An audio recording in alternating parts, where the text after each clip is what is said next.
So from the pure bloodline perspective, let's say from the Anjou, for example, they would be looking for raising somebody from childhood, being initiated into the secret societies from childhood. They would be an adept before they're a teen. They're not allowed to take an adept title until they're 25 or 30, and that they would be at Mensa level and have all of the occult.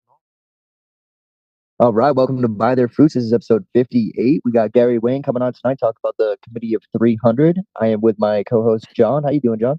I'm doing well, Jeremy. Great to be back, and great to have Gary back as well, of course. Yes, sir. Yeah, this is gonna be awesome. I know how this is gonna go. Gary, I'm sure everybody knows who you are, but if they don't, do you want to just give a little background about yourself, and we'll have you Sure. promote your new book now, and then we'll do it again at the end. Yeah, so thank you for inviting me back to your show, and so happy to be here to talk to your audience about the Committee of 300 tonight. So for people who aren't familiar with me, I've wrote a book called The Genesis 6 Conspiracy, How Secret Societies and the Descendants of Giants Plan to Enslave Humankind. And I go deep into the secret societies and how it connects into the bloodlines and into the giants and how the whole world works in book one. So it's a big part of book one. And then I wrote book two, and case we've got a camera out there that we're using. That's book two, and it's called The Genesis 6 Conspiracy Part 2, How Understanding Prehistory and Giants Helps to Define End Time Prophecy. And there's some significant differences between the two books. Book one was written from a strong Christian biases, but kind of how the Bible intersects into the world, parallel accounts of prehistory, history, and what's going on today and what they plan for the future. And so it has a lot of testimony in their own words so that Christians can get a good feel for the enemy that we're up against and how they look at prehistory and what they're going to plan to do. And so Christians got a hold of me and said, we really liked it because it just opened our eyes to so many different things. But what we would really like is somebody to take that type of research and apply it to the Bible completely and tell us everything that there is you can sort of imagine that might be in there about prehistory, the angelic order, the fallen angels, the hierarchy of both sides, the giants, the hybrid giants, and anything else that you think is important about prehistory. And then because you talk so much about prophecy as well, how does that connect into end time prophecy? So this book is as unique as book one, but in a different way. And so it's like Genesis 6 Part 1 on steroids. And it's also, people are familiar with Dr. Heiser and his work. This is like Heiser on steroids. There is no other book out there that explains things not taught in the church, like prehistory and prophecy and how it relates to the values that were taught in churches. There's no book out there that's like this. And I would encourage people to, if you want to understand the Bible better, if you want to understand things that are talked about in the Old Testament, and you want to bring it to life, this is going to do it in a way that you have not imagined before. And there are way more hybrids and there are way more giant nations than what most people think. Wow, that was probably the best promotional I've ever heard in my life. That's great. I read your first book and it was amazing. It's basically an encyclopedia, and so I couldn't imagine. And I know that the second book is basically focused more towards Christians, right? Yes. And yeah, so I think that's going to be a great resource for the body of Christ, man. And, I hope God blesses this for you, and Yes. that book goes far and wide, man. That's for sure. Well, thank you. It's doing fairly well out of the gate. I don't really get true updates until the publisher sends it a couple times a year, but it looks like there's been several production runs on it already. So, and it's got, this morning there was 46 ratings on it on Amazon. So 44 of them are 5-star. One is 4-star. They wanted a little bit larger font, was the 4-star. And then there's a 2-star and there's no comment. So I'm not sure what they didn't like about it, but maybe they just don't, maybe they're not Christian, or maybe they just don't want to have anything to do with Genesis 6. Yeah, they're probably a troll, to be honest with you. Probably a Well, troll. then they should have given me a 1-star then. They should have done it proper. They couldn't quite, because they knew that there was at least, they liked some part of the book, so they couldn't give you 1 star, so they gave you 2. Right. Yeah, it's a really interesting rating for sure. So I don't know how you want to do this or where you want to start, but I know that if we just give you the mic, you're going to run with it. So wherever you'd like to start, Gary. Yeah, so I'm not sure what you've covered with your audience about the Committee of 300. but I think probably the blessed or the best or both place to start might be is where do they fit in the order of things so that people might get a better idea how important this organization is. And so one of the things I didn't do in book one was sort of give the hierarchy to the committees. I kind of, but I just sort of presented in a way where I'm not trying to get stuck into a hierarchical model. And at that time, I knew there was the pyramid models and all these other models, and I knew there was a model, but I didn't want to sort of get that far because I also had to deal with some other things in book two that I didn't cover off on secret societies. So I left that for book two, and it's called a thelemic tree. And if people aren't familiar with that, the word thelem comes out of Greek in the New Testament for God's will. Now, in the KJV, it's also translated erroneously a couple of times to deal with sex and orgies, which is part of the understanding of do as thou will in polytheism. And so if people are familiar with the Rosicrucians and the Thelemic ideology that comes out of there, that's kind of based around it. But they have two trees. One's a genealogical tree, which is generally understood as an elm tree. Also, could you substitute as an ash tree or an oak tree that they keep their genealogies of their bloodlines, because the secret societies were started by the royals and they still control it at the upper levels. And even at the lower levels on Freemasonry as an entry level, people are invited because they have a genealogy or a blood type that they've traced or they've kept, and they want to bring them back in, and they have an opportunity to move up and participate in the activities of the secret societies, but they have to be invited. So when we look at the thelemic tree, understand it as an evergreen tree, and in their allegory, the cedar of Lebanon. And if that sounds familiar, that's what the Amorites in Amos 2 are compared to, just as they're strong as oak trees, which could be translated as ash or elm as well, because they're kind of synonymous in what they use the thelemic genealogical tree for. And of course, those are on Mount Hermon. And so with the giant cedar tree of Mount Hermon, it has this evergreen. So evergreen is the allegory for immortal, just as the genealogical tree typically is a hardwood tree or deciduous tree, and the leaves would fall off and then it comes back to life. And that's sort of allegorical for them for reincarnation. So and it has both sort of beliefs attached to it. And it's the same as the world tree in the occult. And it's important because if you understand the ideology of the polytheists, they believe that their gods live in heaven, but not in the heaven where the God of the Bible lives, in the third heaven, but in the earth, in Hades or Sheol, otherworld, Argatha.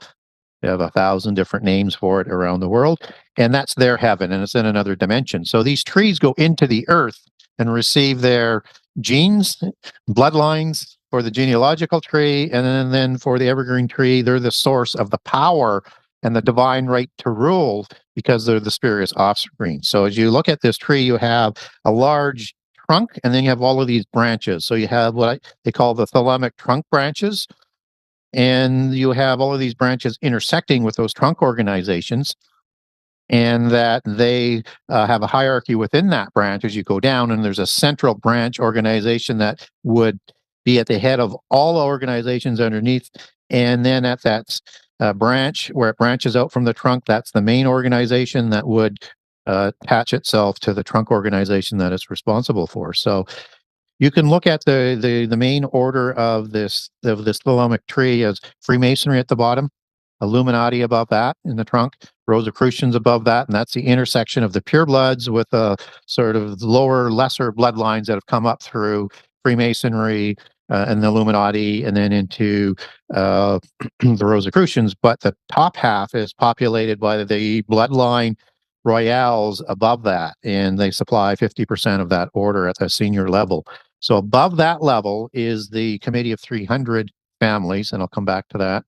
And then you have the Council of 33 families, and then the 13 families of the Western European bloodlines.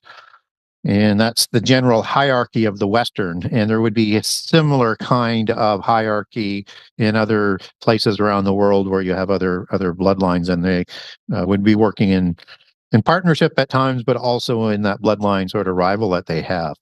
So this is a organization that is very much centered on the money in the world.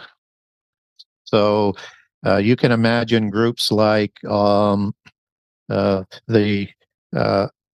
all of the banking organizations would intersect into the Committee of 300. You would have the Rothschilds interconnecting into that level.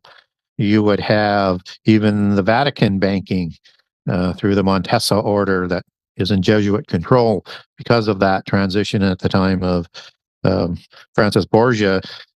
Took the banking to Switzerland, and that would intersect in. So more modern organizations like the IMF would be connected in there. The World Bank would be connected in there. Projects on cryptocurrency connect in there. The Davos community connect in there. The Club of Rome? The Club of Rome likely connects into there. Some people might say the Council of 33. I tend to connect them more into the Committee of 300, and there'd be different levels of that. Yes. So, for example, you would have like the bloodlines of the Dutch that are typically. I'm sorry, I was confusing that with the Bilderberger, but it would be the same idea in the Bilderberger Society that connects into the Committee of 300s. Mm-hmm. Powerful bloodlines like the Dutch royal bloodline of Orange would be at the top of the senior order. And then you would have other lower bloodline, new money people coming in to the Bilderberg meeting, like Bill Gates and, the Clintons, you name the ones. But then you have to be invited to go there, and you get your marching orders there every year to go do your part in the agenda. In return, their offspring typically are going to be able to intermarry into the bloodlines and move up into the hierarchy. In the Club of Rome, for example, you had Pierre Trudeau when I was growing up, and it showed it on CBC television, which was the national news. Showed him going into, I saw it twice as a child, going into the Club of Rome, and then that whole sort of media attention disappeared. And the Club of Rome was created to speed up the globalization process in the 1960s. And Pierre Trudeau was elected in 1968. And so he was part of it just before he comes to power. Surprise, surprise. And then he marries Margaret Sinclair, a bloodline from the Sinclair of the Freemasonry founders, and the St. Clair and the Rollo bloodline of the Norse. So there's always that sort of intersection that's going on. And you're also going to have other societies like the Jesuits that tend to link in to, not the Jesuits, the Knights of St. John, that will link into the Committee of 300.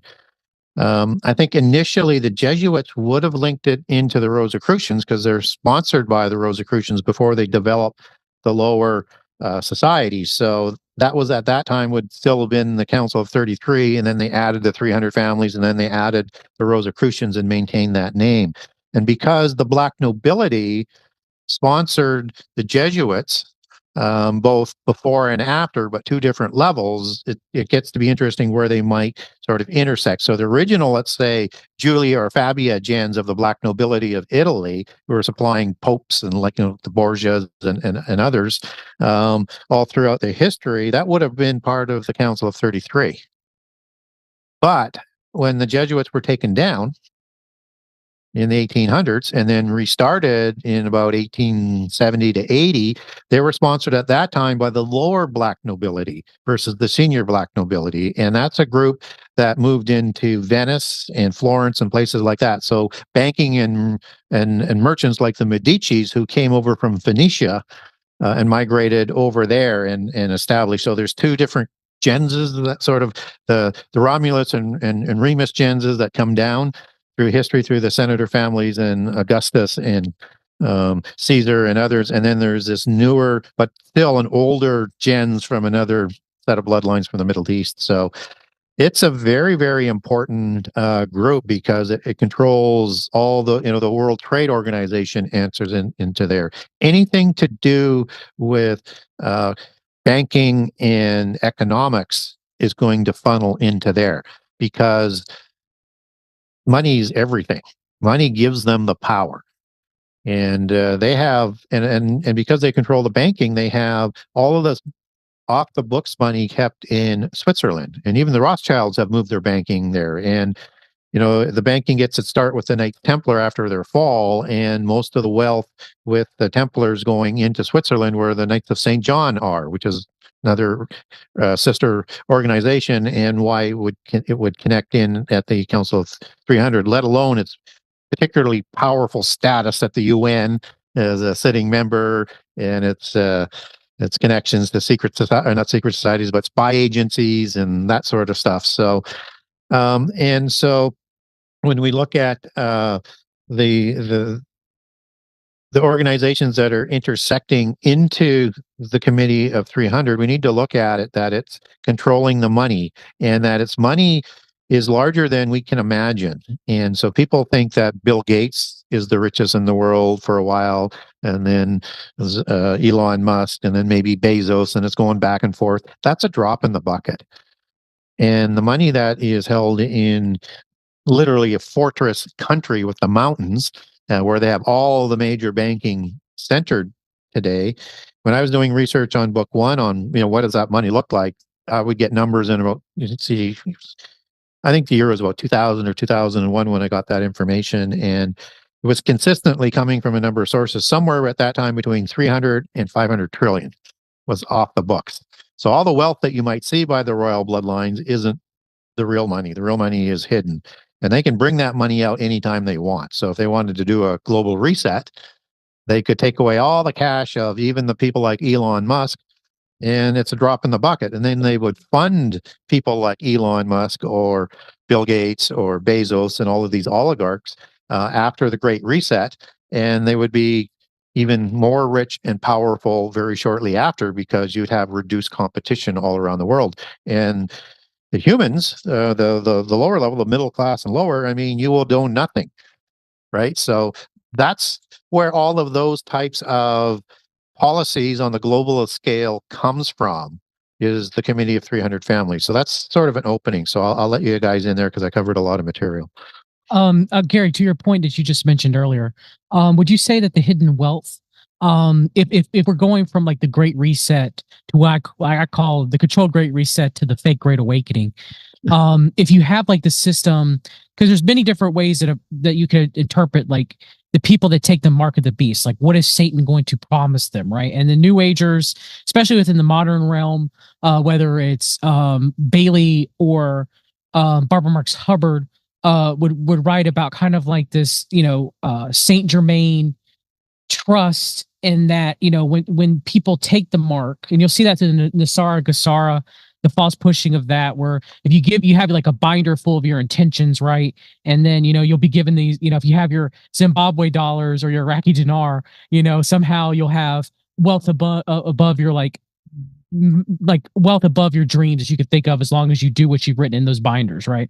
So, we've been told in conspiracy cultures and Christian, even in Christian conspiracy cultures for years, that when the Antichrist comes in, and I do believe, obviously, for believers who don't take the mark, that we won't be able to buy or sell. We'll probably be separate out of the financial system. I do honestly believe that. But I would argue that for the people who do take the mark and do buy in through this, massive wealth, where there might be a one world currency based off of commodities, which their leader's saying, based off of all the wealth on the world, instead of like a fiat currency backed by nothing. Do you think that could play a role in some, like all the wealth that they have, play a role in some sort of mark of the beast financial system in the future, where one of the pros of taking the mark is to be able to have access to wealth? Yes, in different sort of segments. So that wealth is going to be used to, as we talked about, to refund the reset, however that comes about. How many times that might come about, it's going to be used to fund the wars that are going to come about because of it, so that they can still be in power. And there's a lot of rivals around the world. They don't have China on side. They don't have Russia on side. They may not have Trump on side, maybe on some things, but not on most things. And all of those places and others will demand a larger position in this new globalist state that the Western Europeans want to bring on. So there's going to be a lot of sort of fallout from that. So I would anticipate probably two financial systems as we see developing right now, one in the East, one in the West. You know, people talk about the BRIC nations, but really you're looking at China, Russia, India, and you might want to add in maybe Germany down the road out of need, just like India buys all of their energy from Russia.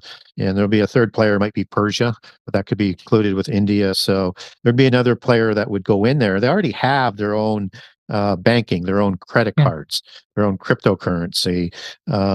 They're buying and exchanging in non-US dollars already. So they're already creating that rival. So at some point in time, that'll have to merge to get to the major world system called the Babylon system, that they call it, that they say technically is in place today, but it's not the model yet that they want to get to. Yeah. And that is the precursor to the Antichrist beast or mark system. And they call that the Leviathan system.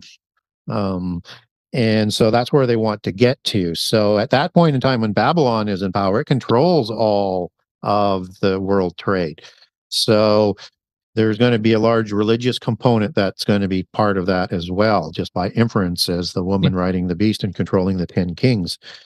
And so that's going to come, and that's going to not be distributed equally, the wealth there. What they're going to do is reinstate the four-class system, or the feudal system as it was called in Europe. And in that class system, you have the bloodlines and the nobility elite, which is the larger family that control the first two classes. And so, you have the governing class, and like the royals, and you have the priest class, and you have the oligarch class, you have the military class, and then you have, a couple levels in that sort of hierarchy. And so they're going to populate the top two classes. The middle class is going to drop down to the way it was before. Very, very small, and just enough tailors, bakers, blacksmiths on a more modern sort of understanding, who will be small free enterprise, but not, affecting the oligarch system that they want to bring in. And they're doing it through the corporations to do that. And the corporations are what I would call as a degradation or a crime against free enterprise. And it's introduced by the real money to achieve what they want to do globally. And so then you're going to have the basically slave or working class that's just working for their daily wage. And so you might see that coming to its fruition with some of the wars and things that are going on, where you're working for a day's wages, as Revelation 6 talks about. And there's more destruction to come after that. By the time the mark of the beast comes in, there is room for that small class again. There really isn't any room for the lower class except for rituals and slave labor. And if you don't take the mark, we're going to kill you and remove you from the face of the earth. So it's a one step up after that, but it comes complete with the complete angelic interdimensional technology that would come along with it. And all the things that they're talking about at Davos is planning for the first level at Babylon that's in place, so the Antichrist can take it over and then just take it to one more level up. So when they're promising you the great wealth transfer, it's not going to come to Christians, obviously, even though you have a lot of prosperity preachers saying it's going to come to Christians. But you're also getting the health as well, too, with the promises of cures and medbed technology that's been seeded in science fiction culture, as you well know. Stargate, Star Trek, for decades. Yeah. They're setting up people for that beast system. And, Davos has been active in saying that this chip implant system is going to come about through the delivery system of healthcare. That because it will also connect you into the beast system, it will also connect you into the healthcare system, and it will supply the digital technology, kind of on a base level as to what mRNA might do, but this would be significantly more advanced. That's true. It comes through the chip from this angelic technology. They'll demand that because of the pestilence. They'll demand that to have immortality in the physical world, and they want more knowledge and of the occult and things like that. So that's what this implant will be designed to do. And to do that, they need to have all of those technology lanes, whether it's crypto, quantum computing, AI, everything that's going on to hit a nexus point to come together. And so in January, the Davos crew, and they're working together almost in partnership now with the G20. So there's been a step up with in terms of the money and the support that the Davos crew is doing. And so there needs to be further advancement of AI, which was their stumbling block. It's not where it needs to be, and that's why they did the double down on AI. And do you think that's why they're resourcing it to people to have them all use it at once in the hope that the artificial intelligence can gain knowledge that way, kind of like experimentalism? Yeah. Go ahead. I just wonder if you thought, Gary, if that was, the reason why they're open source, it to everyone. To kind of get them to interact with it, to kind of get them on the hook with it. Yeah, it's like everything. If you were to introduce AI at its peak of its ability, everybody would say that's got to go. Yeah. Right. Yeah. So you have to introduce it over time and get people used to it. And there's a process to all of that, and it's way slower than they would have anticipated for acceptance. True. They've been talking about the cashless society since I was very, very young, and maybe even before that. And everybody thought, the credit card system was going to be that. And then the combination of credit cards and the UPC system. And I think all of that's base technology for it, but quite primitive, sort of compared to the mRNA technology that's digital medicine sending messages is just sort of a precursor and baseline of where they want to move forward with that technology. So it's taken a lot more time, and they've had that whole premise on how they would introduce the cashless society through the credit cards in place for over 25 years. And they just can't get over the hump that people still want some sort of anonymity. And now they've created other issues with all this other technology. Now they have a major security issue. Right. So that's where crypto has to come in and get to another level. And you saw the reserve banks, which also answer into, as part of the Banking Association and the Rothschilds, into the Committee of 300. They need to have a cryptocurrency that can work in all dimensions and that can't be cracked. And so it needs to be invisible in terms of its security. So it needs more advancement on the daemon algorithms and that interdimensional sort of capability. So it has to be there that they can manipulate the system any way they want, but nobody else can go in and take their wealth. So until that's resolved, we don't get the crypto in a way. But it's interesting that, last fall, the reserve banks around the world stepped in to take over crypto. And Canada was supposed to introduce cryptocurrency this year, and they backed right away from it. Why? They don't have the AI thing solved yet. They don't have the crypto thing solved in multiple dimensions yet. They got to do it before Q-Day happens, right? I mean, that's when all encryption is pretty much rendered useless at that point. At least they say. Yeah. And I guess to your point, one last thing, I know, Jeremy, you want to get in here and say something, is the darling for Bilderberg for the past year or two is Peter Thiel. And Peter Thiel's very much in with Founders Fund, building the Beast system, brick by brick with Anderson and Horowitz. I mean, he's literally, there's companies he's funding. I forgot the name of the company, but they're literally putting organs on computer chips. Yeah. So they can run simulations with them. It's crazy. Yeah, exactly. Well, and it needs to be done because you have Elon Musk working on the Neuralink. Yep. Right. So, and that's got to go both directions. The Neuralink's got to work with other parts in the body on that sort of technology, and it has to create the hive mind that Davos was talking about, that they see in 5 to 10 years that people will be able to communicate through these types of Neuralinks.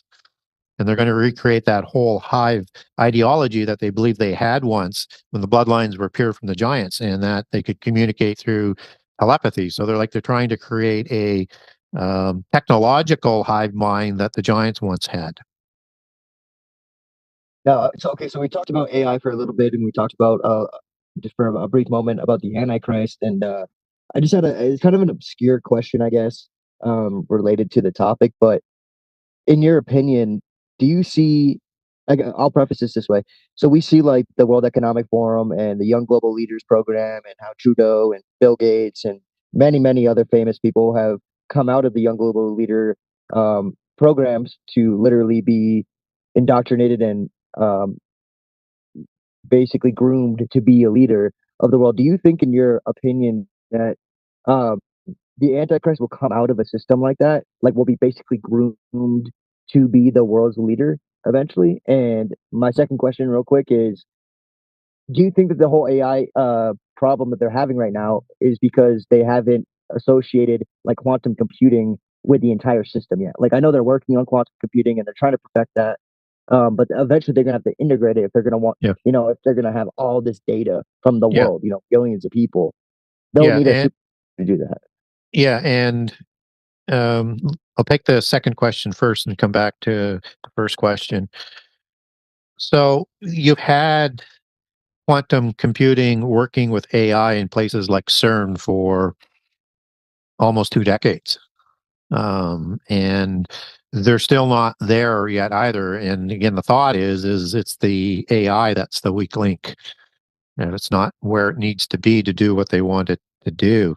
So I think that that has a ways to go yet. But they're developing this knowledge faster than we can imagine. There used to be a time where they said, you know, our knowledge would double every 100 years and then 50 years. And then in the 90s, it was every 5 years. I'm wondering how fast the knowledge base doubles today with the invention of supercomputers and all the other things that they've added to it. So it probably isn't that far down the road, but they're not there yet. We don't know exactly how long it will take them to get there. All we know is they're very, very frustrated because they're dependent on it. Everything has to be in place for that, for them to do what they want to do. So, yeah, work for that convergence as stepping it up. And there may be other issues, but I'm not really getting wind of it. Not that I work from the inside, but usually you get things that you can connect if you're watching around. And it just seems to be it's the AI that's not working the way that it ought to be used. So, in Right. terms of grooming leaders, they do. They groom two sets of leaders: lower level leaders and then the bloodline leaders. So, Trudeau groomed as a leader, for example, or Clinton was groomed. That's not an antichrist type figure um, from the bloodline perspective. So, from the pure bloodline perspective, let's say from the Anjou, for example, they would be looking for raising somebody from childhood, being initiated into the secret societies from childhood. They would be an adept before they're a teen. They're not allowed to take an adept title until they're 25 or 30, and that they would be at Mensa level and have all of the occult knowledge. And in the European bloodlines, whether or not they're working together on it, there's three different ones from three different bloodlines or three within specific bloodlines. They keep three ready to go for every generation.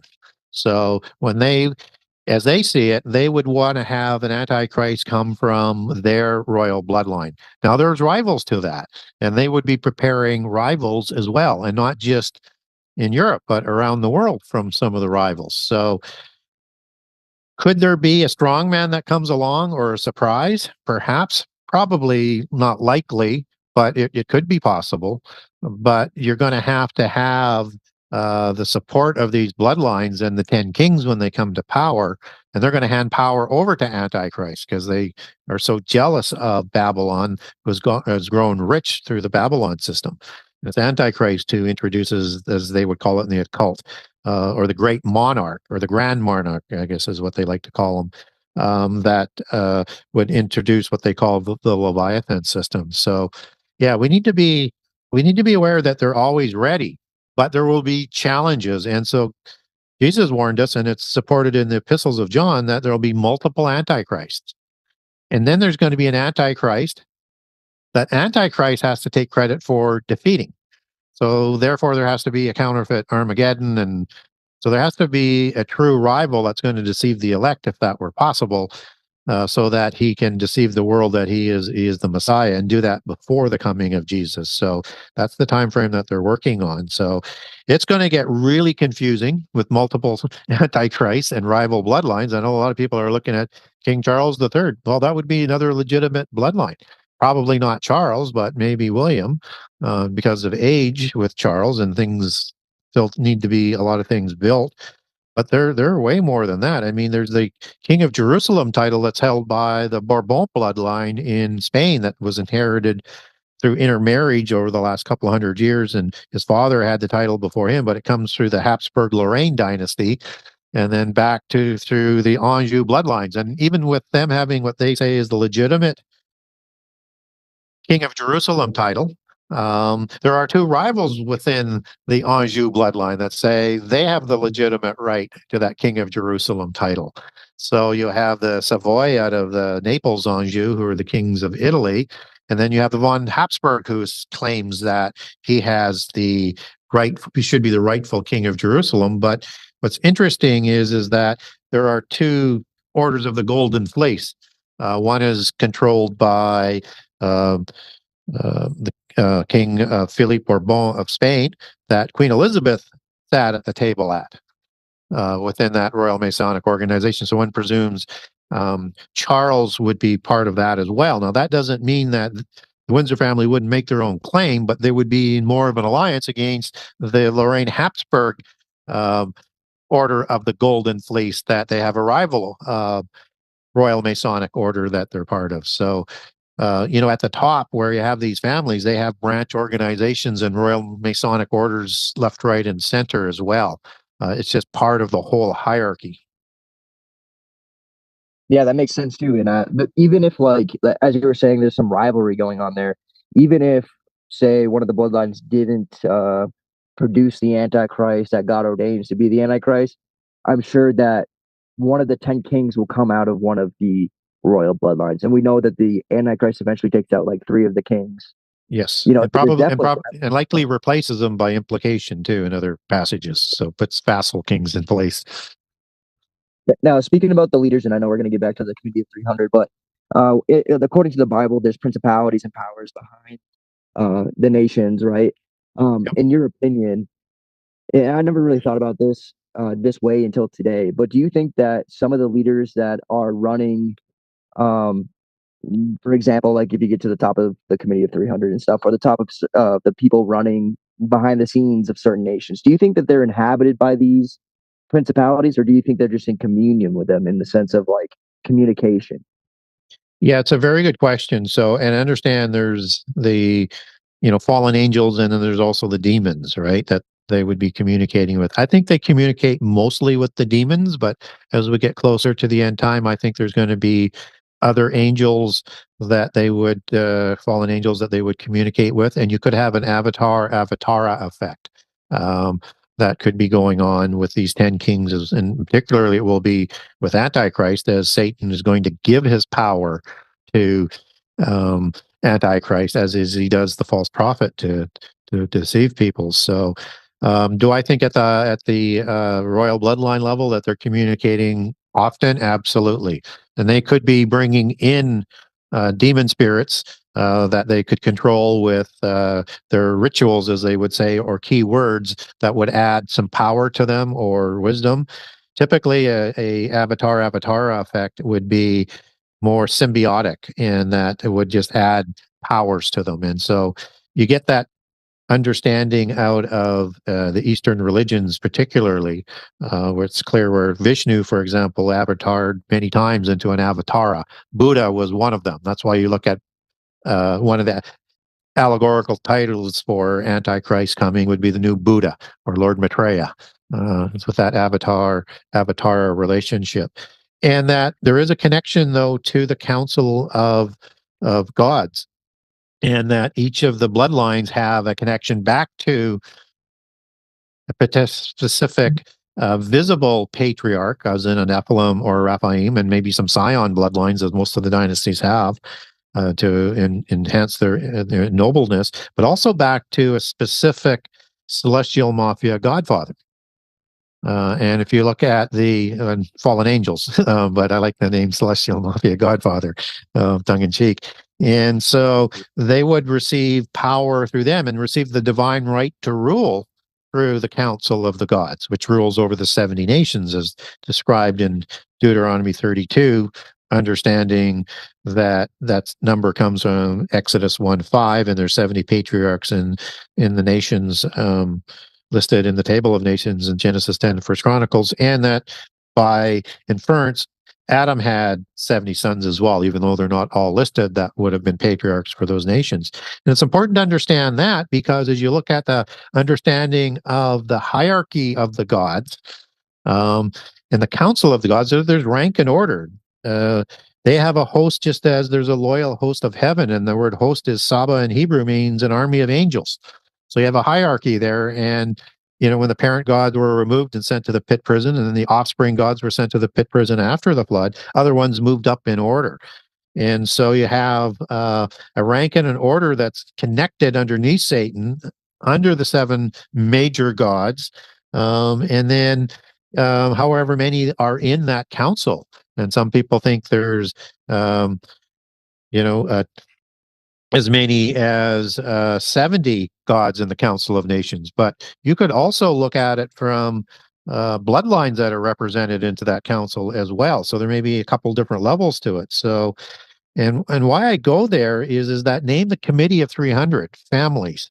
And they take that out of Greek mythology and the hierarchy of Mount Olympus and its assembly of the gods, of the Olympian gods.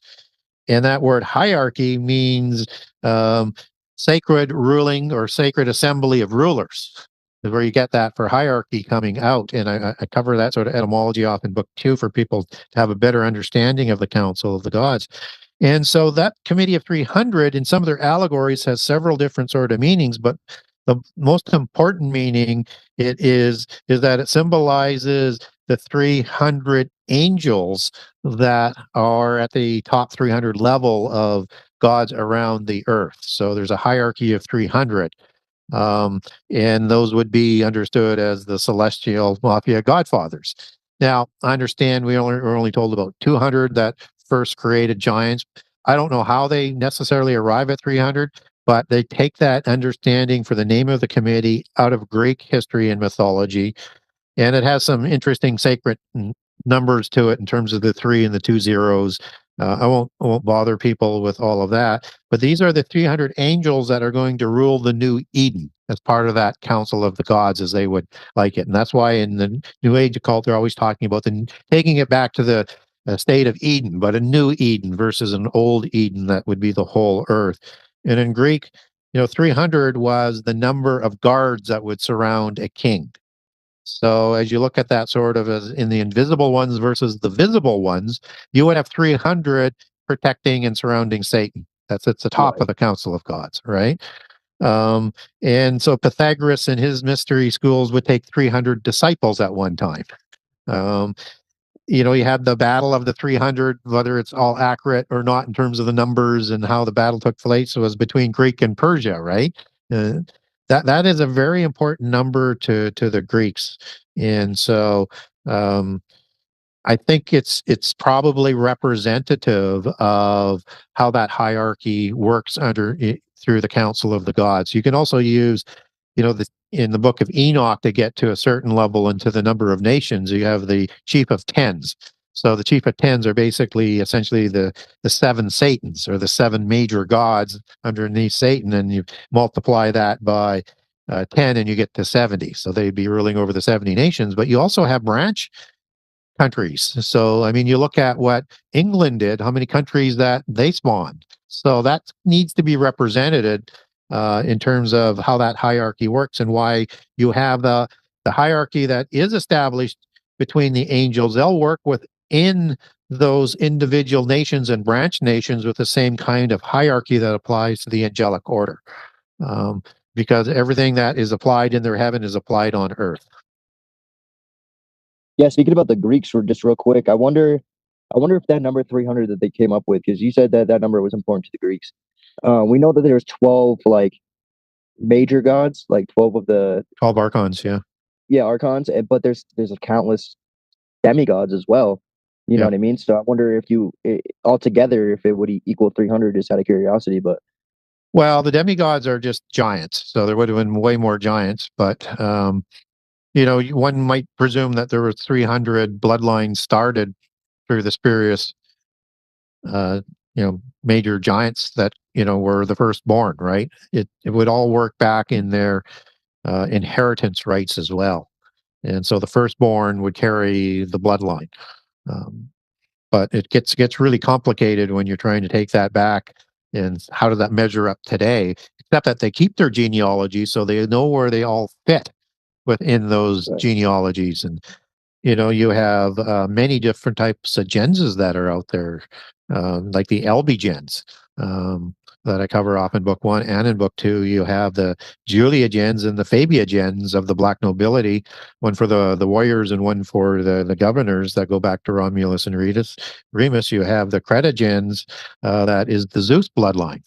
And so there's preferred bloodlines that would be for the more higher up gods. So you have kings that are formed that are called the Gyges kings, or the Gyes in plural, after the flood, and they're called Gyges kings because they're giant kings, tyrants, tyrannos, and that they are part of the Herculides bloodline of kings, and which was an upper level of kings, because the Herculides are the descendant bloodlines, and there's multiple kings. They're in Assyria, they're in Greece, they're in Asia Minor, they're in a number of locations where these dynastic bloodlines are ruling as kings as after the flood. And Hercules is the offspring of Zeus and Alchemy, a human female. So that's part of the visible hierarchy that we need to understand, that would be connected to the invisible ones, but it would be in the same hierarchical organizational structure. John, you got anything to add? Not necessarily to what Gary was saying there. No, but I do find it very interesting you talking about the 12 archons as me being a former Gnostic, how that plays a major role in Greek Gnostic theology and, quote unquote Christian Gnostic theology. Yeah. As well too. They kind of blended it all together, because around that time you had Jewish Gnosticism, you had Greek Gnosticism, and you had later Christian Gnosticism. And it kind of, like I said, kind of put it, you would have different flavors depending on who you were reading at that time. Because outside of objectivism, subjectivism, you can just kind of like choose your own Avenger or whatever you want to add to your cosmology. In a lot of ways. But okay, so to go back Committee 300 question, something you mentioned earlier is, would you say that the Dutch, anybody from Denmark, Sweden, would they play a role kind of like in that power structure as well too? Or are you saying it's a primary in England power structure? Well, England might be more off on their own. They're cooperating with the Anjou bloodline, and there's a lot of Anjou, and Plantagenet is a junior offshoot of the Anjou. There's a lot of Anjou blood that went into English kings from about 1000 AD as well, but there's also the Norse bloodlines in there too. So generally you would go back to the source, and the current bloodline of England today is the Hanover bloodline from Germany. Yeah. Right. So again, we have to sort of get in behind who's running these bloodline thrones. And so out of the Norse bloodlines, or the Odin bloodlines, you had the Rollo clan that did all of the invasions and took Normandy and intermarried and took the throne with William the Conqueror, and supplied de Bruce as the king bloodline for Scotland. To intermarry. And so you would have, that's the St. Clair bloodline that would have their own stake in providing their own dragon messiah as well. So yeah, there would be several ones that would be out there that would have a direct source back to a pantheon of gods and the high god. Because the reason I would ask is because you mentioned King Charles and kind of like his bloodline, where, I look at Trump's bloodline, because Trump has relation both to Denmark, which would be King Christian I, as well as the Scottish bloodline through his mother, kind of like the MacLeod bloodline as well too. And I myself believe that it's quite possible that Trump might be, or someone from his lineage might be, the Antichrist, because of his blood being separate than any other. Because I know it was kind of like the 6th or 7th generation where, remember, there was like a girl, I think she was either late middle school or early high school, where she mapped most of all the American presidents in relation to each other, to the kind of like British dynasties. Yep. Okay. Yep, King George. Yes, and Trump unlike them, um, again, you have the Scottish and you have the Danish bloodline, which would separate him as well too. So that's why I was asking, like, as far as like, and then there's a whole other discussion too. I know you mentioned my friend Aaron Fockman from Underground Publishing.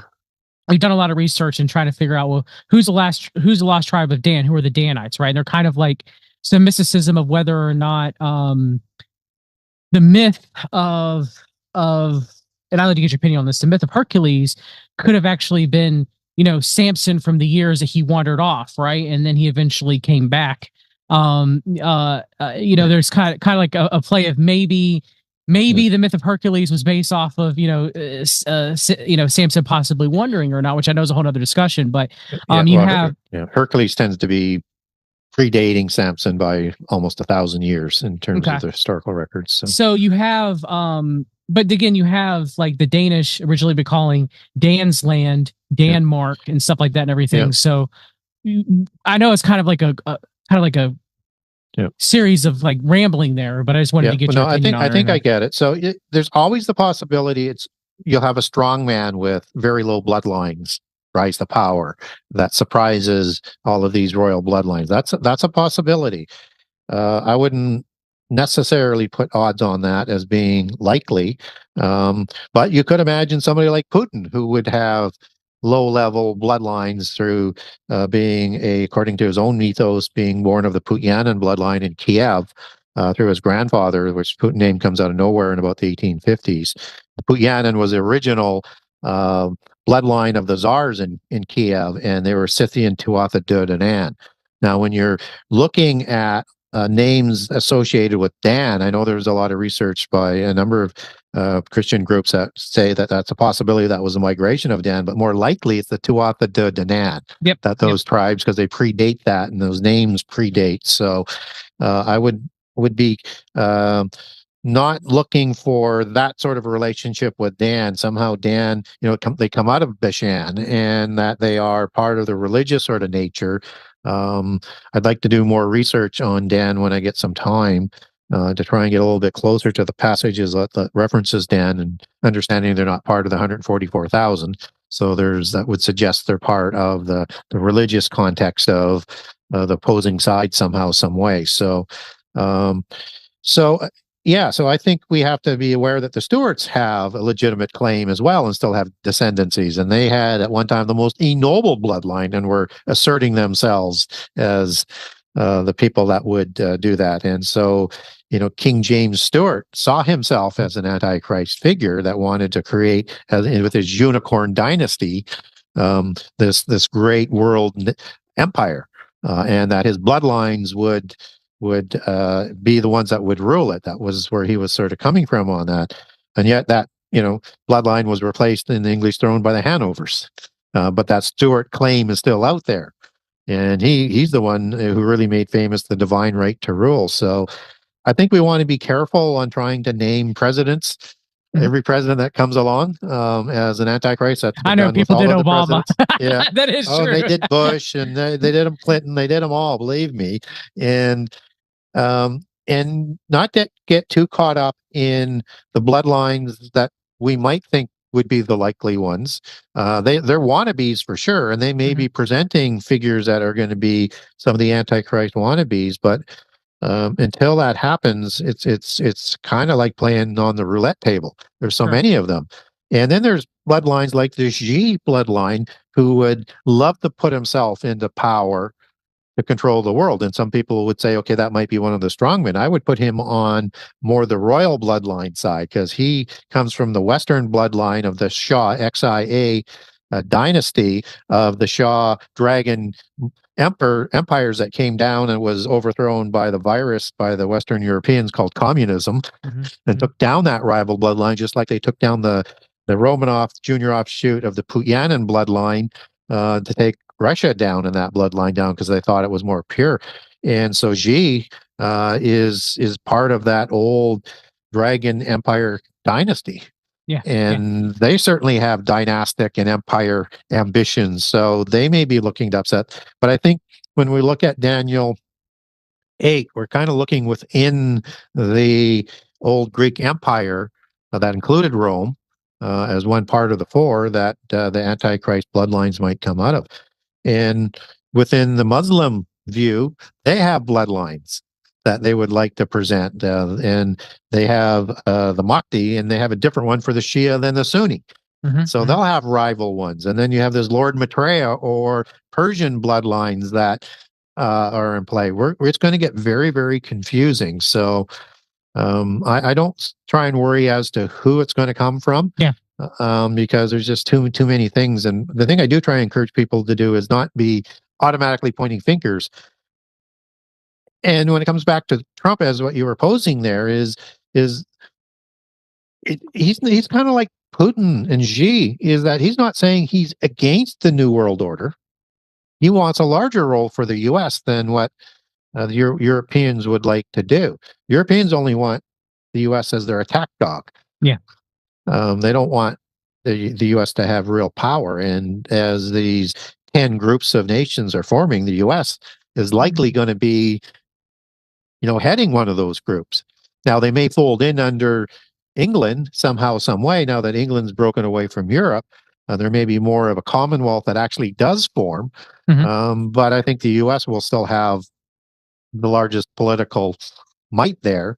But there would be, you might want to look for a connection of what, the bloodlines of the English throne and the presidents there, particularly as we get closer to the end times. So, because there'd have to be that working relationship, or England's part of another empire.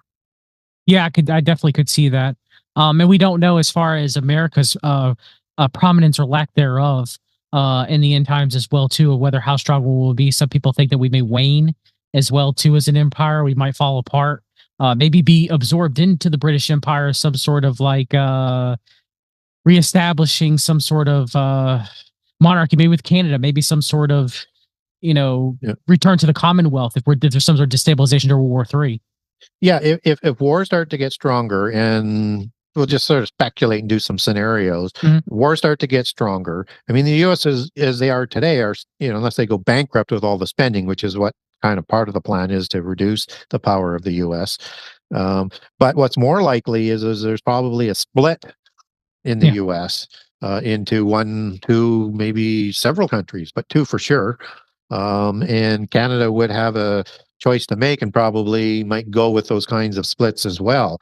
So you could have a more decentralized set of powers that might be more looking to say, we want to be part of the 10, and we would go with a British Royale to lead that. And so all of that will take some things to happen, including tighter trade and economic relationships with England to start happening, to sort of foreshadow that that's going to be coming about. But catastrophes and wars change everything quickly. So that's the big changer. Yeah, I mean, we could end up with a fractured. I mean, they're trying to push a civil war to happen here in the United States, which, in my opinion, a fractured union would weaken the United States as a whole and set us up for invasion by our enemies if we enter into a World War III type scenario. I mean, at least from what I see, Russia's very close to Alaska. Is not much of a difference. And you can end up with maybe a return. Like you could have maybe a liberal state, for lack of a better term. Yes. And then you could have a Christian nationalist state. Yeah, exactly. Yeah. And it could be done without a war. I mean, at the end of the day, both sides are coming to a conclusion that, and there may be a third side in there too that we don't know, right? But they're basically saying we can't live with each other. And it seems to be getting to be more irreconcilable. But if there is the move to totalitarianism, that'll trigger the war. And I do see that we're moving more towards totalitarianism, and that is what would, to me, be the big thing to trigger the war. But who knows? It could be just say groups of states are going to say, we're leaving. You want to have a war? We'll have a war, but we could negotiate this if you want. Yeah, it's interesting because if you look into like Project 2025, that's basically a blueprint for American totalitarianism. Like it's basically about taking the FCC and all these other agencies and putting them all under the direct initiative of the President of the United States. So that's kind of interesting because then it incorporates, one man power essentially. And Yeah, that could be yeah, totally unconstitutional, which could just in itself, as you try and get that to the surface to impose it. So generally that sort of happens after you seize power, then you can put that into place. But yeah, who knows? They may be able to control all the institutions to bring it about. They're very close to doing that today. But I still think, I mean, my gut feeling is, I mean, it can go either way, but my gut feeling is if it goes through that form of totalitarian, there's going to be a civil war, whether it's a long one or not. It's very hard to say we're going to persecute half the people of the country, and they're not going to push back on that. yeah, and that could be part of their plan. I mean, most likely, right? Because even loyal nationalists in the United States, like they would be totally down for a civil war if it came down to it. So Yep. Yeah. it's just another arm of the overall octopus agenda, if you know what I mean. But Yep. getting back to the Committee of 300, so obviously I'm not going to have you name all 300 families, but who are some prominent people of the modern day era who are associated with the committee? Yeah. And you're not, I mean, you're not going to get a lot of the names, right? Like, you have the Dutch family that's obviously part of that, and they work with the Bilderberg organizations. But the main families of Europe um, are the Anjou and Plantagenet, so I would classify them in as one. Champagne is a major family. Guiser is a major family. Various houses of St. Clair and Sinclair between French and Scottish and English. But again, they could be classified as one, even though they have different sort of branches. The Habsburg family is obviously another one. Bourbon is obviously one that we met. Brienne. You have the Stuarts you have to be aware of. Obviously, the Windsor Hanover bloodline. You also have out of Italy families like the of the lower black nobility, like the Medici. But there's also the Orsini, the Colonna, the Messino, Borghese. These are more of the senior bloodline that goes back to the Juliagens that are operating at that level. So those are the larger sort of names, but there could be a few more in there. Like you might include Fontaine, you might include Joinville or Brienne. But again, those would be sort of the main ones that would be getting closer to the top of the thelemic tree. So some of those would be in the top 13, and probably all of those are in the 33 families. And do you know possibly because I've heard this family's name mentioned a whole bunch, but it seems to me like they used to be prominent, but I don't know how prominent they are now. But what about the Vanderbilts of the United States? Do you know much about them? Yeah, that's kind of it's in there, but it's not significant. But it is connected through bloodline ancestry. So, and then they did supply some major influence at one point in time, and some presidents. So yeah, they're there, but they're kind of in the New World. In the New World, they're considered pseudo blue bloods. So they have considerable ennobling to do to enhance them to be recognized by the purebloods, as they call themselves. Yeah, they got to get risky to get that respect back. Yeah. Because I heard that at one point they used to be one of the richest families in America, but they kind of faded away. Yep. Yeah, that's interesting. Johnny, got anything to add, buddy? Did with the Habsburgs, Gary, in your research, did a group called La Cercle ever pop up, which seems to be kind of like the Bilderberg of Europe? Another Bilderberg group of Europe, which is lesser known than the Bilderberg group in and of itself. The Habsburg family seems to have a lot to do with La Cercle. So I don't know if they popped up and need all in your research. Yeah, see what? Yeah, there are, and I remember seeing that name. I can't say that I've dug into them, but understand that each of the royal bloodlines,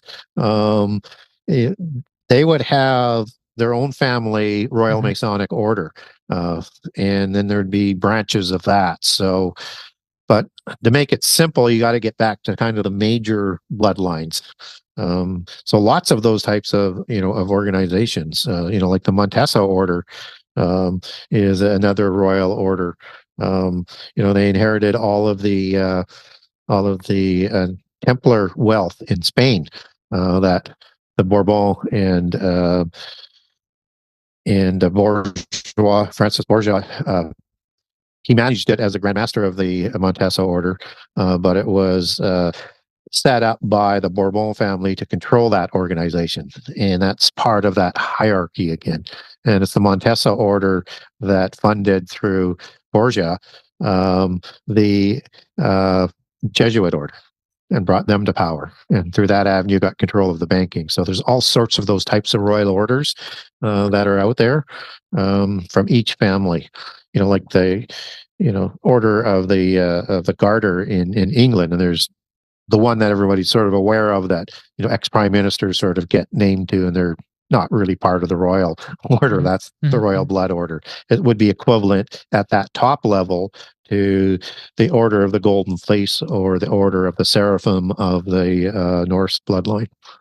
Yeah, the Pilgrim Society as well too. Like there's so many groups that they splinter off, and we'll never truly know where and how they fit in. Yeah, the top organizations, or even the top family. There's probably families that we've never even heard of. That's the other side of it. I mean, if we know of the names, are they really the true powerhouse?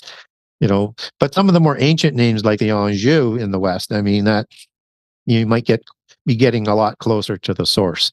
So I would sort of try and work it back that way. But again, we don't know because we're not on the inside. Yeah, and you probably have, like you said, the banking powers. You probably have the Vatican, the City of London, and then probably Switzerland in modern times, right? Yeah. Well, the Vatican's banking was moved to Switzerland. Yeah. So it's controlled by the families. That's actually an interesting fact, because I was gonna bring up the Vatican and the Pope, because you had mentioned that one of the royal families, the Borgias, what was his name? Borgia. Borgia, yeah. For the popes. Do you, in your own belief, I don't know your whole eschatology, but for the false prophet, do you think that the false prophet will be coming out of the religious system like the Vatican, or do you think it might come from somewhere else?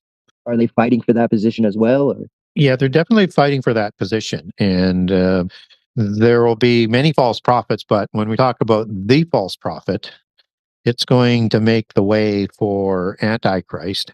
And Antichrist and false prophet with them, they're going to be the ones that are destroying Babylon. So that whole system gets destroyed when Antichrist comes to power. So could the false prophet come out of Babylon, and perhaps the Catholic relationship through the branch of Vaticanus Hill versus the seven hills with the main center at Palatine Hill, I think, produce the false prophet out of that? Probably, but I think we're going to see things more like the vision of the Mary apparitions, and with the initiates that were done in the 90s for 6 children to come out at certain dates with certain prophetic catastrophes to convert. It'll be kind of like that. But that brings about Babylon. So look at that type of support from the angelic realm for the false prophet, and with greater prophecies and greater signs and wonders and bringing fire down from the sky. And we'll have to also kind of emulate Elijah. Just as Elijah will make the way for Christ, he needs a John the Baptist and an Elijah type of person as well. That's going to be the false prophet, but it's going to have that sort of pedigree to it too. So then you could make a suggestion that it might be from Judaism or a polytheist version of Christianity as it gets changed into the universal religion and part of it. So it's possible to come out, but we don't get a lot of information on where the false prophet comes from. So it's a mystery. Yeah. Could it be like a technology cult? Someone like Elon Musk, for example, like a transhumanist cult? Could it come out of that if a religion's based around that, Gary? Oh, sure. Absolutely. And, when you look at polytheism, they're all knowledge cults. They're all knowledge religions. Like Gnosis is knowledge. Yes. So they're going to bring and harmonize science and technology back into the religion. So from that aspect, you create that scenario where it could be more technology sort of driven, right? Or more scientist type driven. But there has to be such a strong religious nature there as well.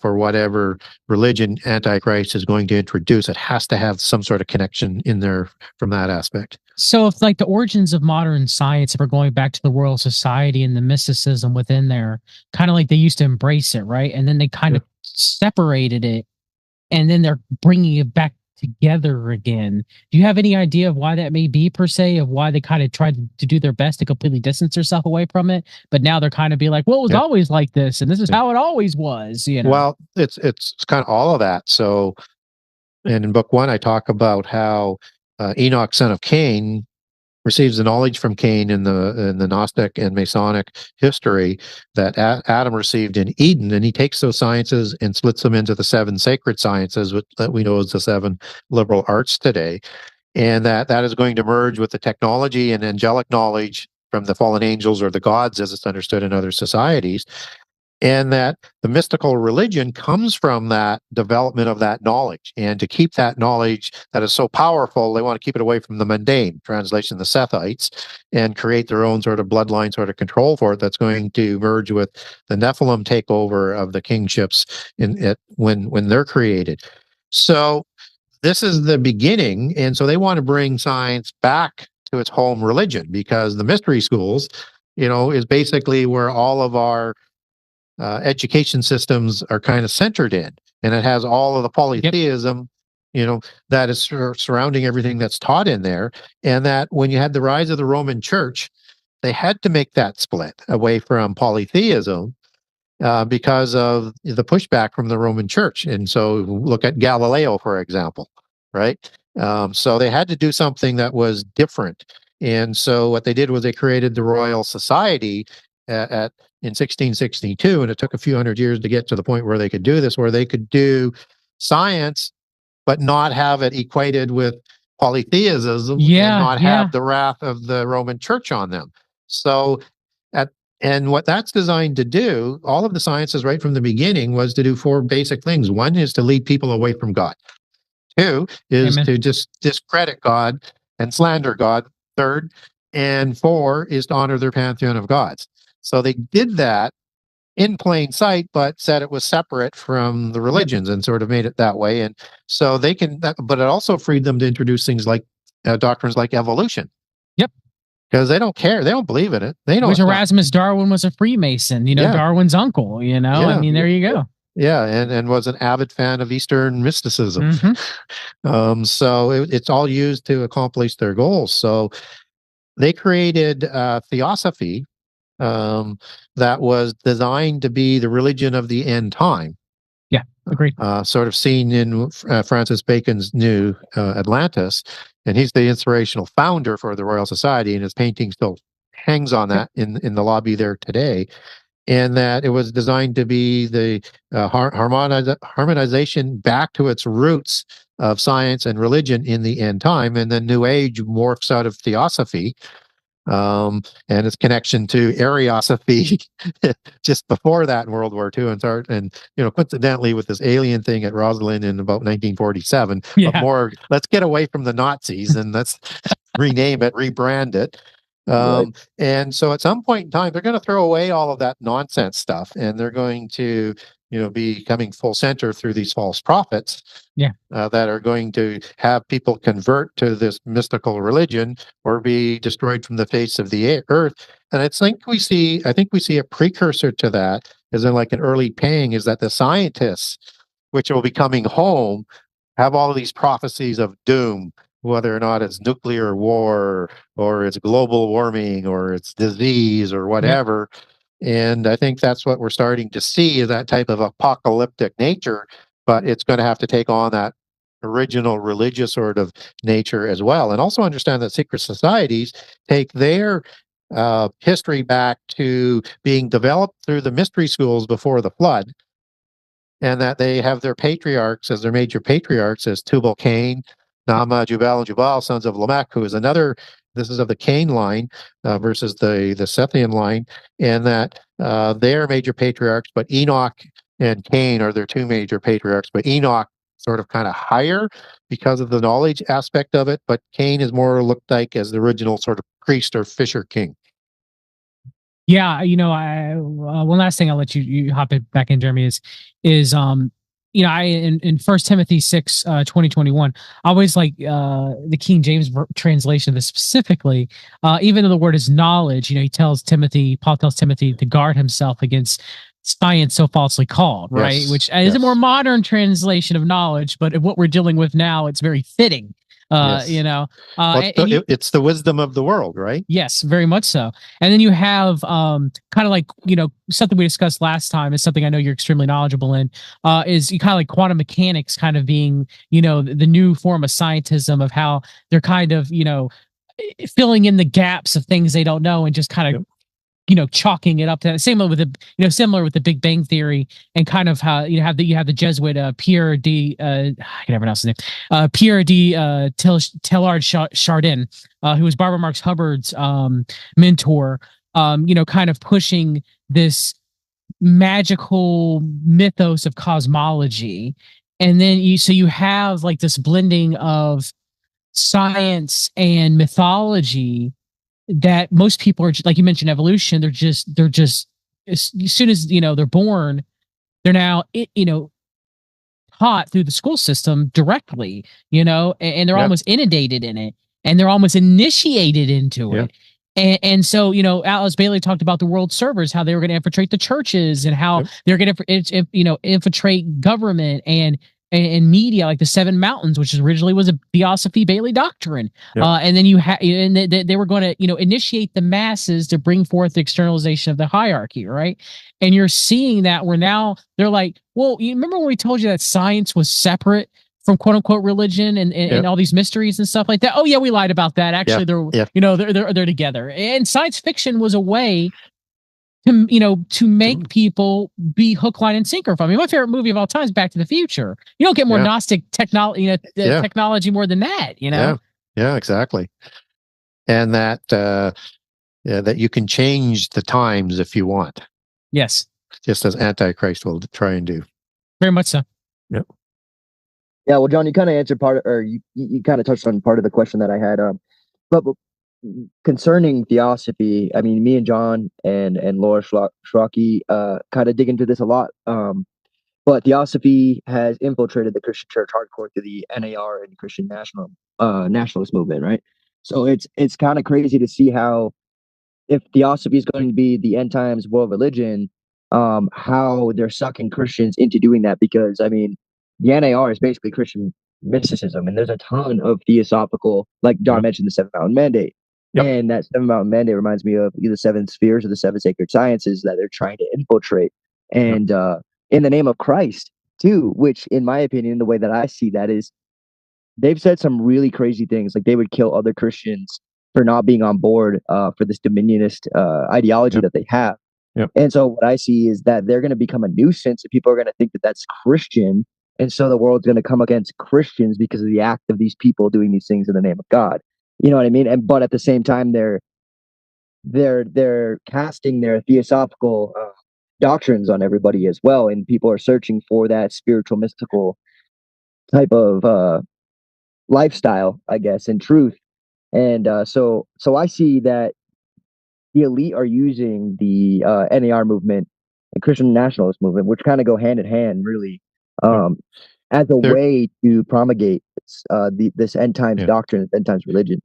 Yeah, it's we have to be very mindful of how much Christianity has been penetrated by polytheist moles who are there to create false doctrines, to get people to say and do things in the name of Christianity, and to predict things, and to confuse things, to discredit humanity. And you can see them creating from inside a more of a revolutionary nature as we get closer, that the world is going to hate, because they are going to be classified as apocalyptic, but more like terrorists, right?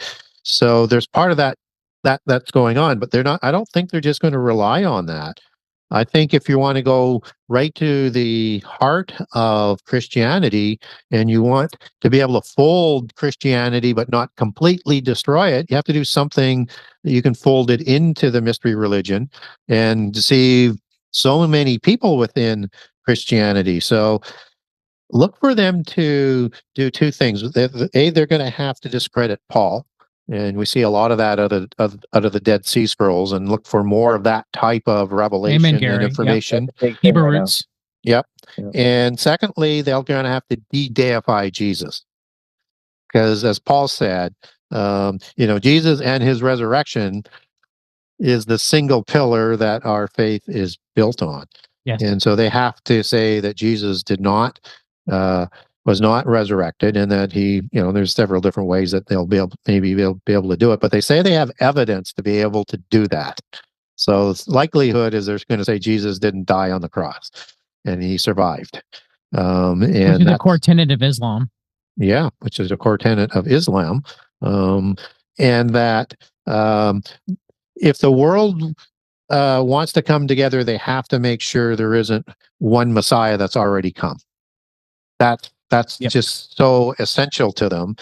And then they need to fold all of monotheism into mysticism. That monotheism, they will declare, went rogue. And it goes rogue in the time of Moses, is certainly one of the strategies that my research revealed that they're going to try and do. Because you have Islam, Judaism, and Christianity all interconnected at Moses. And what they're going to say, and we see parts of that as well, and there may be even more strategies in this, but this will be one of the central ones, is that Moses brought back the religion of Heliopolis to Israel. And that only with the monarchy did it go rogue into monotheism.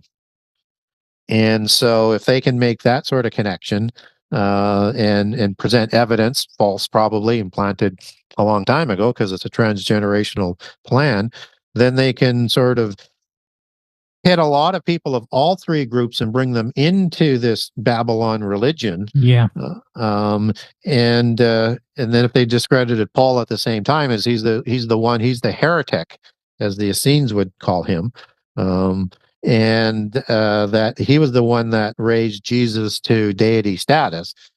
It's not true. I mean, you see it in the four Gospels, but their argument is that. Then they'll be well on their way to deceiving a lot. And then you'll have these false prophets that are out there. Convert to the true religion or be destroyed from the face of the earth. So there'll be a lot of unimaginable things that are going on. And then if you have the alien deception or coming along, or all of these entities that they're sort of inexplicable and they'll say doesn't fit with biblical theology or biblical accountings, then the people who don't know the Bible well enough, they're going to be deceived. Yeah, and you're going to have rising ecumenicalism within Christianity as well too. It's kind of as you're trying to move, Christians and into one world religion, right? They're going to try to say, oh, it's the differences don't matter. Let's all blend it all together, because we're all getting together in a one world religion where there is no separation. Yeah, and you see them working on it in the early stages. I mean, you have basic Christian religions working with the Vatican to do compromise doctrine for one. And then you see that same work going on between the Vatican and Islam to create a common sort of doctrine, which is a compromise on all ends. And you see the Vatican working with Buddhism in the same sort of way. And you see that this will be a compromise doctrine, but there's key things in the compromise that has to be there that changes any monotheist religion into the polytheist religion. Yes. Right. And I believe, correct me if I'm wrong, but they have this little setup in either Dubai or United Arab Emirates where there's the Vatican has a representative building there next to the Islamic representative building, and also Judaism representative building. Abu Dhabi. So you can see that whole ecumenical movement like really picking up at this time, which is pretty crazy, because what it signals to me is that I feel like the Pope might not be this Pope, but a Pope will be that false prophet to be like, hey, this is the Antichrist. I'm not the Antichrist. They're going to say, he's going to say that this is the Christ.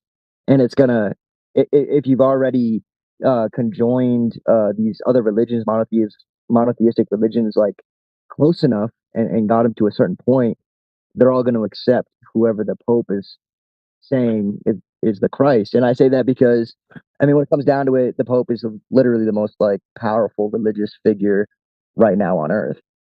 So if he says it and can compromise and be like, yes, this is the Christ, This is the Christ. People are going to believe it. Yep. And if you keep Jesuit control Mhm. over the papacy, you have a polytheist society that interprets everything through the seven sacred sciences controlling it. They're going to continue to change doctrine and move in that sort of direction.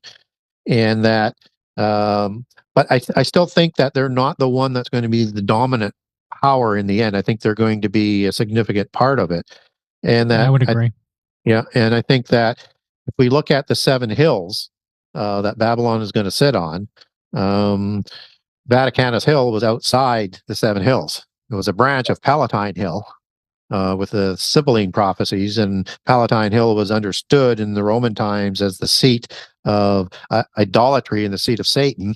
So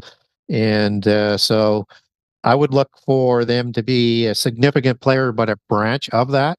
And it's interesting that in the old Etruscan religion, that Vaticanus Hill was a branch of the Sibylline prophecies, the time of the Etruscans that predate the Romans, and that we still have that possible play that's coming again in the end time.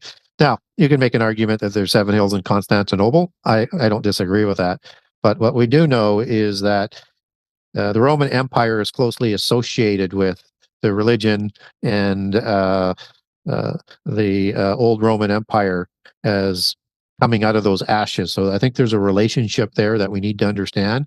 But when we see not only the Mary apparitions that have been going on all around the world, we're now hearing about apparitions, and I need to get closer to it, of Isis. We see apparitions of other mother goddesses. Hathor is another one. And I don't know how often that's going on in countries we don't get much information out of, but you could be seeing similar kinds of apparitions playing to their polytheist belief system, just as Mary is being used to play to the Christian belief system through the Christian church or the Roman church. Yes. Right. Wow. Yeah, it's so very complex and deep, and it's so fascinating to learn about all this stuff and to dive deep. I wanted to ask you concerning your new book. Is there anything in there that you previously didn't know? Like, is there any new information that you were just very surprised to learn about that you incorporated in your new book? Um, I did most of the research for it through book one. I did more research to go deeper on some things for book two. Um, One of the things that I did add in was the Hyksos and the Amau and the Shammau as they interconnect with Egypt and Israel and the time of the Exodus, and it'll have an interesting effect in book two as well. So I do put out a lot of new information that I didn't have in book one. Some of the things that I talked about, like the Thelemic tree or the Jesuits. I didn't finish the Jesuits. I put them into this, but nothing that. No, I think it was more that if I was going to do a book, I wanted it that it would be mostly like 90% new information and additional information, so it wouldn't be redundant, but more for a handbook for Christians.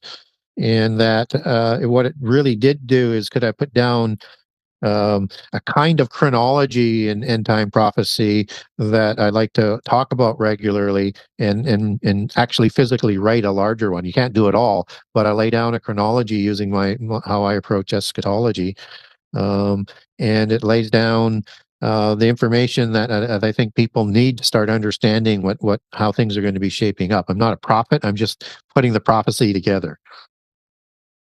Right. Yeah, and you do that very efficiently, in my opinion. Your first book was incredible, so I'm definitely looking forward to your second book.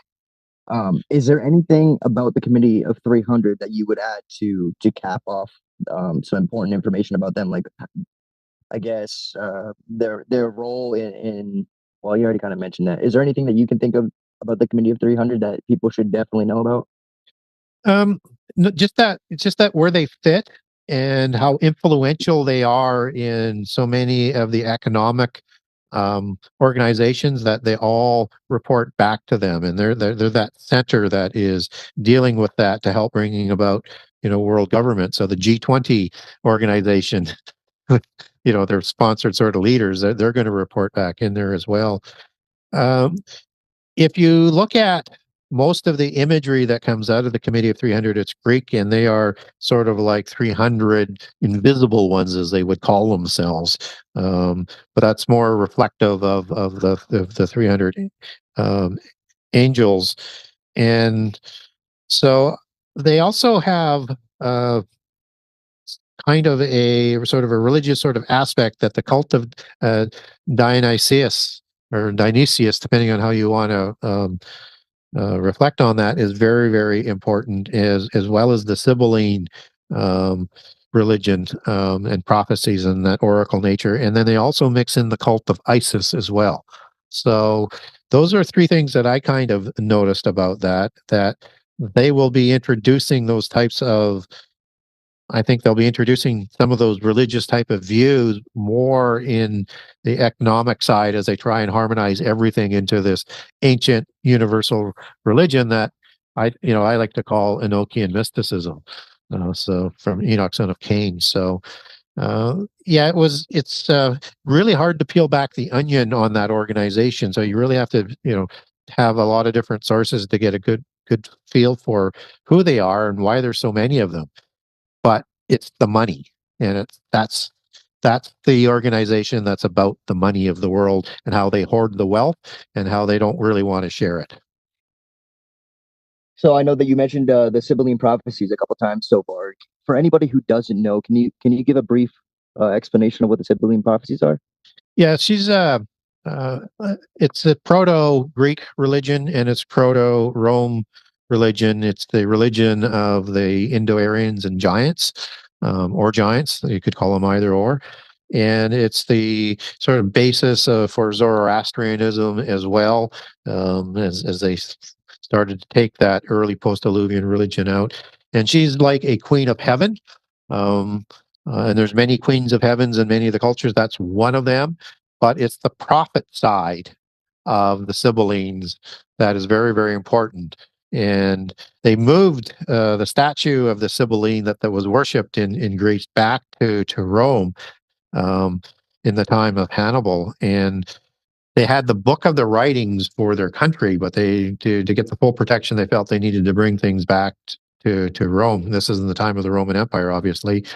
But its history goes back to the original hills of Vaticanus Hill and Palatine Hill, and that they had these book of prophecies that they needed to study and to follow that was written down in it. But there was also prophets that come out of that that were relied on by the early rulers. And so when the Bible tells us about religion and false prophets, just as you would have a similar thing that, say, Elijah fought against with the false prophets of Baal, this is what is coming. And we need to understand that these prophets are going to have the power of the fallen ones behind them, and they're going to be very, very impressive in how they deceive people. So, and that interconnection with the Beast Empire into Palatine Hill and the other 6 hills there is going to be very, very, very, very important in my belief system.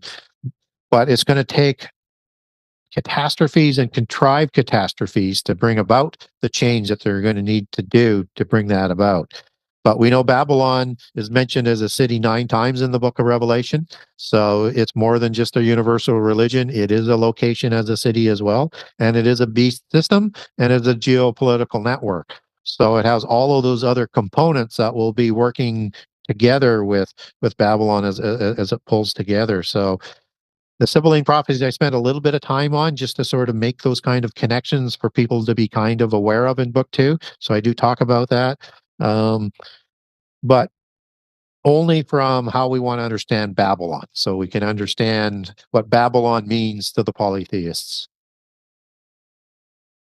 Great answer. Great answer. John, you got anything to add or ask? Not specifically on that train of thought, no. Okay. So is it Sibylline prophecies? Because I've never dove into them, but does it have anything to do with like the the working that basically to try to bring the world back to the golden age and the return of the gods and all that stuff, or does it have something to do with more of like world order? Well, both.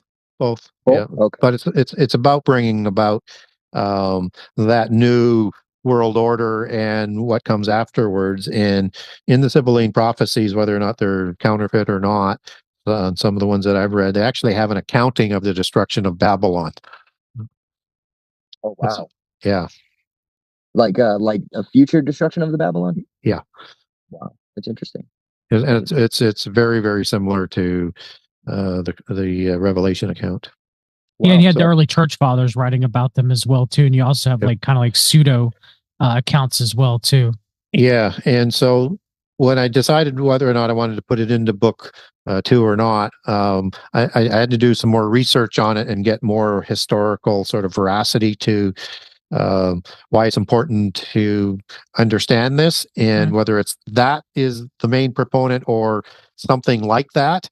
Um, that's you know hopefully people will understand it for why I put it in there. Because you have different types of oracles throughout the mystical religions. You have the oracles of Delphi, for example, and they're in all different. So it's like that. So what is the most sort of kin relationship to a revived Roman Empire and the oracle and prophecy side? So that's what I decided to do.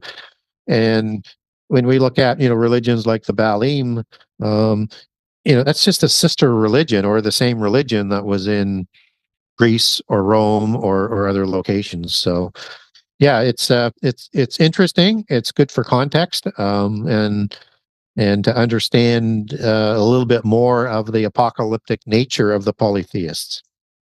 Yes, and I always remember the Shepherd of Hermas, the part where Hermas was asking the angel, is this? I remember him asking, "Is this Sybil?" And then it was later an allegory for the church, right? Yeah. But it always reminds me of that every time anybody ever, for some reason or another, anybody ever talks about it. Just for some reason, it just reminds me of that line. So. Yeah. now do these Sibylline prophecies do they connect with Virgil in any way? Not that I'm aware of. No, I don't see. Because I know that he was a poet for in like the first century Rome, Yeah. but he was also they read it. The kings at the time read his poets like they were prophecies. And that was one of the things he talked about was bringing back the golden age in the end times, Right. basically Yep. the return Yep. of the gods. So I Yeah. thought that was kind of He would be very familiar with the Sibylline prophecies, so he would be probably using that as the base. gotcha. Well, thank you very much, Gary. Is there anything that else you'd like to add before we promote your book one more time? No, I think we covered off things well, and hopefully we gave people a little bit better understanding of how the hierarchy works. Um, so many people have different sort of versions. Is it the Jesuits? That's the power and control of everything. It's the bloodlines who created the Jesuits.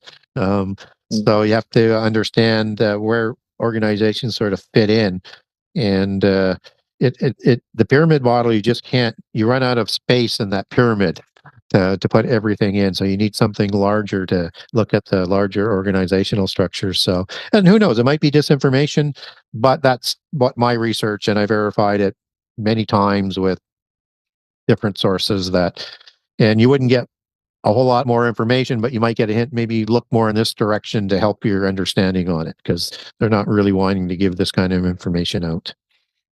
Right. Have you ever just quick question? Have you ever read John Coleman's book on the Committee of 300 by any chance? Yes, I did. I did read his book. Yeah. Was it good? That was okay. There's there's some nuggets in there, and then there's Some things you can't verify. Yeah. It's kind of like some bridges that were Yes. made that can't be verified. Yes, So- yes. So, but yeah, I did read it, and I think I quoted him a couple of times, but not as a large source. So, only Okay. things that I would have verified elsewhere that he had put in there. I didn't have that high degree of comfort that I could use him without another source on. There are it. some conjectures written in his book. We'll just say that. Yes, yes. Yeah, I know you can get that book on the CIA website or read it for free on the CIA website as well. Not that people think that's kind of crazy, but there's a bunch of obscure books that are on the CIA website, to be honest. Yep. So before you go, I wanted to ask one question concerning the Jesuits, because I know you've done a ton of research on the Jesuits. Yep. There's a claim that the Jesuits was started. What's his name? Ignatius of Loyola. Yes, yes, and that he was a crypto Jew. Is there anything that confirms that he was a crypto Jew? Or No, he was Basque. okay, okay, that's good to know because I know that's a huge theory Yep. in the conspiracy world. Yep. So, all right, Johnny, and a royale of the Basque bloodlines. oh wow, that's significant. That's for sure. Yep. All right, Johnny, Yep. got anything else, buddy? I have nothing else for Gary. A lot of the things he talks about, and of course I've heard you on numerous interviews and everything. Your brain and I, we must have very similar personality types, I think, because I think our brains work very similar in the way that we analyze and disseminate information. Yeah. So a lot of the things that you talk about, it's nice to hear because a lot of, especially, you have polemics against Gnosticism, you have polemics against theosophy, but you're also warning, Christians against, like you said, the denial of Paul, which is something that's very much in the, on the rise, and something that I think very much will play a role into the end times for sure. Because you see a lot of the Hebrew roots, kind of like deconstruction, for lack of a better words, of people's faith, kind of rejecting Paul, because once I always say the spirit of the Antichrist hates Jesus first, but then also hates Paul, second to Jesus, because of kind of like once you devolve Paul away, then you start shaving off the gospels, right? Yep. And it's kind of like a linear pattern of that. And there's sadly a lot of Christian apologists that just won't talk about that, and it's on the rise. It's majorly on the rise. Yep, it is, and and I think it just has to be a central line of their attack if they're going to get Christianity to crumble but not totally destroyed, so that they can bring it into the mystical religion. It's just a key part. Yeah, not the one, but a very important part. Yep. And I want to thank you for discussing that, because, like I said, there's many Christian apologists that sadly won't mention it at a time where I think it's very much necessary to do so. As we see that evangelicism is, somewhat working in Israel where it wasn't working previously beforehand, we're now seeing kind of like the reverse with, or the inverse, should I say. Yeah, and I would ask people to be very careful with the Western Essene movement as well. I've gone head to head with them a few times, and they do the same thing. They chop away everything that Paul said because he's the heretic. Then they chop away each of the Gospels, and then they throw away most of the Old Testament. I would say, as a former Gnostic, most Gnostics have a very high value or place or esteem for the Essenes. Yes. And you do have Gnostics who venerated Paul. But you also had Christian Gnostics that did not like Paul. Yes. The more the Judaizer sects. Yes. And so so I would definitely. I'm glad you mentioned that too. Yeah. Anything that tries to say that Jesus was in a scene or anything like that, you're definitely, even in modern times, you'll see that in New Age beliefs like the Korean Gospel of Jesus Christ. Yeah. I spent a lot of time on the scenes in book 1. What I probably should have put in book 1 was more of the Christian history side, but I wanted the polytheists to talk about them in their own words, as where they fit in and stuff like that. So I have a document for people, and I understand that people want to look at Jesus as an Essene. That's part of the misinformation. I have a document if people get a hold of me through my website to ask for the Essene document, and I'll give you the historian's view of the Essenes, the church fathers. I'll link it back to biblical passages about the Essenes. And it's quite an eye-opening deception. And the word Nazarene does not root in the same Nazarene of the Essenes. Amen. Their word goes back to Natsar, not from Nazareth. And Natsar basically means in Hebrew to hide the hidden knowledge, to guard that knowledge as watchers. And this is the knowledge of the fallen angels that they wouldn't give out names of, even upon torture and death, that they worshipped. I guess one last question to that, Gary, something is, I've done a lot of research in the Nag Hammadi Library as far as like the preservation and translation and propagation of those scrolls seem to be primarily Rockefeller funded, especially through one of the major Rockefeller scholars, Elaine Pagels, and her husband Hein Pagels, that formed their own, kind of like new age science group, the Reality Club, but that's a whole nother discussion. Okay. But, what about the Dead Sea Scrolls? Because I heard you mention them earlier, and you don't have to, you've been generous with your time, and I want to thank you for it very much. But I've always been kind of cautious in some ways about it. we have to be cautious on the Dead Sea Scrolls. So obviously, ones that verify the Bible or from the Bible, fine. But and I'm not saying not to read the Dead Sea Scrolls Gospels. I understand there's a large amount of Gnosticism that's in there, but Yes. some of them, aren't all that bad. But you have to read each one individually if you're going to do it, and then where it diverts from what Scripture says or contradicts it, that needs to be a major red flag. If Yes. it's adding more information on biblical premises that are in the same direction, value-wise, principle-wise, and belief-wise, then that's fine. So read it with that sort of critical analysis. Measure everything against that you read outside the Bible from what's in the Bible. And I do that even with the Book of Enoch, where it strays. That's got to go. And I know it.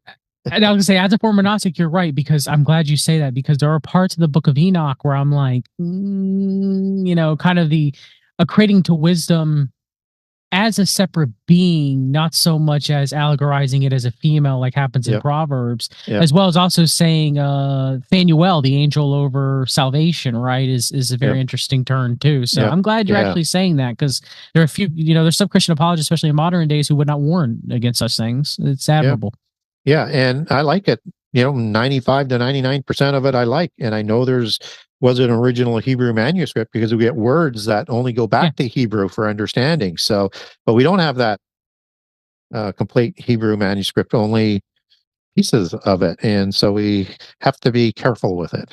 So where it diverts, understand it. There's a lot of good context in there. So, and I like it and I use it a lot, but where it's wrong, it's wrong. It just have to be. That's one of my principles, is you got to measure it against what the Bible says. Amen.